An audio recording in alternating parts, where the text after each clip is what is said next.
This video is sponsored by Redefining Success. You'll see why in a minute. Hello my lovely friends, it's Margaret, and today I'm coming at you with the wrap-up for Vaultathon! So I will be doing my traditional September wrap-up with all of my stats and everything, but I did want to have just a specific wrap-up for Vaultathon for those of you that didn't want to have to suffer through the vlog. If some of these books interest you and you'd like to see more of my reactions to them, check out my vlog. It's up here, I'm not entirely sure.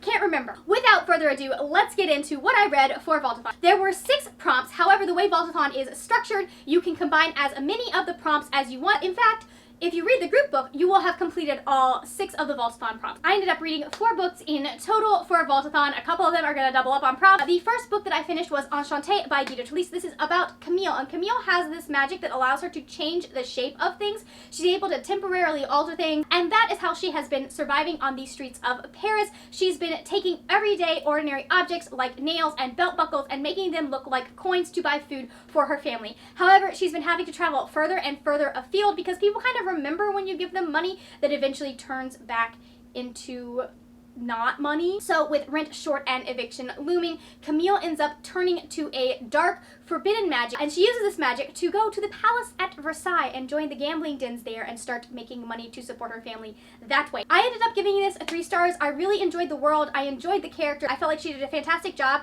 bringing to life the 2 different worlds that Camille lives in. You really saw the opulence of Versailles, and you saw the kind of just sadness and degradation of living on the streets. You saw how dire things were in Paris at that time, because this is right before the French Revolution. There is a little bit of a romance in there, which I really enjoyed. However, I had some issues with the way it ended. I felt like, just considering how things were about to go in history, I just didn't feel like our characters ended in the best place. There's a lot of backstabbing and double-crossing that happens in this. There's a lot of just I could not stand her brother and her sister. They did not deserve her, and they should have been left on their own. In all honesty, I would have dumped their butts. I would have just been like, nope, sorry, you're a disaster, I'm gonna just, try to survive on my own. This was the book that fulfilled the prompt for book recommended by a friend. The next book that I finished was Riddick AIDS by Marissa Meyer. Adrian and Nova live in this world where they are 10 years past the Age of Anarchy, and in the Age of Anarchy, the world was basically ruled by these different villain gangs. These villain gangs kind of arose up because of the mistreatment of prodigies or people with superpowers. However, like I said, villain gangs, they were evil, they were doing bad things. So despite the fact that the person who started the Age of Anarchy kind of wanted just freedom for all prodigies, just bad stuff in general was going on and was happening. So the Renegades rose up and they overthrew Age Anarchy, and so now Gatlin City is rebuilding itself. It's been 10 years since this happened, and Adrian and Nova are on opposite sides of a conflict that Adrian doesn't even know still exists. Adrian is the son of 2 of the most prominent renegades. He really believes in what's going on with the renegades. He is one of them. Nova is the niece of Ace Anarchy. And so when it turns out that she has a chance to join the renegades and get revenge for her uncle's death, she does that. And she ends up on Adrian's team. So the whole book is basically her trying to figure out, how do I undermine the renegades and take them down from the inside out? I gave it 5 stars. I absolutely adore it. I love Adrian. I love Nova. They both have valid, it's so interesting how this book looks at and dissects power and what people do with power, because the renegades are not entirely in the right and the anarchists are not entirely in the wrong, and so it's just really interesting the way that it looks at multiple sides of an issue. I loved it. I love the world that she built. I love these characters. These characters feel like real people. I love the side characters that she has. They're fun. They're interesting. I want to know more about them. It's got really nice, wonderful, slow burn romance. Oh boy. I love it. It's so good. This was our group book for Vaultathon, and so this fulfilled the prompts for Unlikely Hero and a book that is in a futuristic setting. The next book that I listened to was There's Something About Sweetie by Sandhya Menon.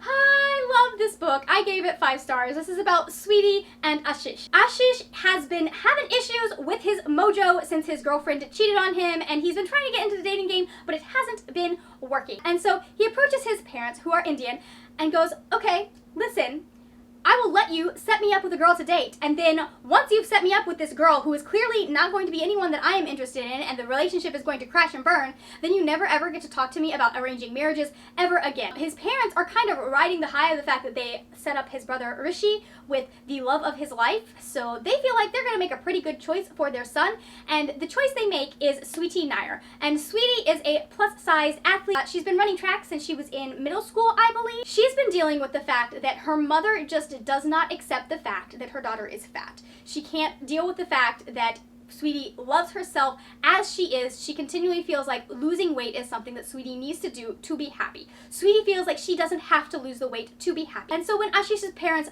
approach Sweetie's mom about them possibly dating, her mother says no.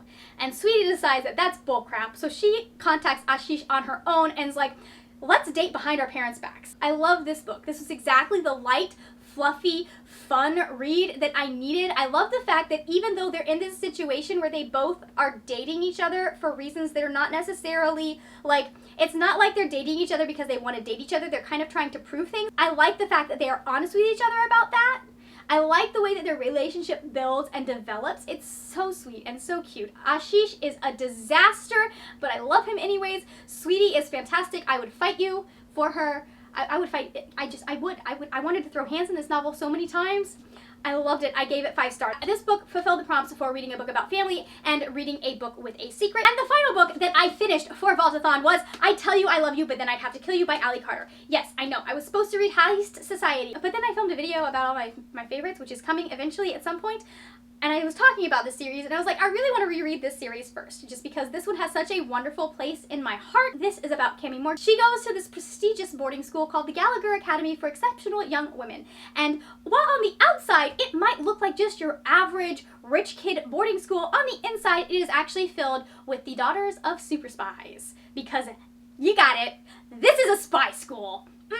Listen, I loved this series. I discovered it in college, and it has been one of my favorites. Now, I will admit, this one is really, really high school-y compared to the later books. Like, this one and the second book are very high school-y. High school is not the only thing that Cami ends up having to grapple with throughout this series. She's dealing with the fact that her dad went on a mission years ago and never came home. She's dealing with her first crush in this one, and the way that she and her friends handle this boy noticing her is they decide that he must obviously be a foreign operative, and they have to scope him out and treat him as a target. And it's just absolutely hilarious.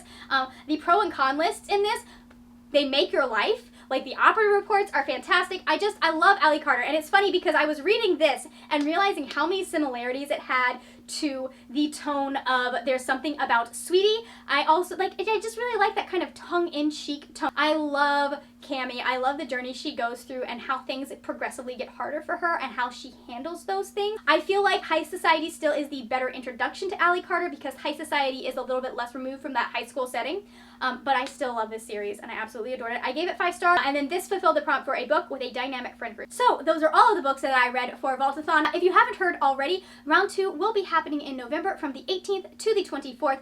The movie that we are going to be focusing on will be Treasure Planet, and our group book is going to be Brightly Burning by Alexa Dunn. I cannot wait for round 2. I love Treasure Planet with my whole heart. It is one of my favorite movies from my childhood, so I can't wait to share this fantastic movie and book with you guys. Thank you so much for watching. If you enjoyed this video, please give it a thumbs up. Also, hit that subscribe button if you're not already subscribed. I make videos 2 to 3 times a week about books and writing, and I would love to see your lovely face here on a regular basis. If you want more of me, all of my social medias will be down in the description box. That is it for now, my friends. Happy reading, and I will see you later when we will talk about more wordy, nerdy things. Bye!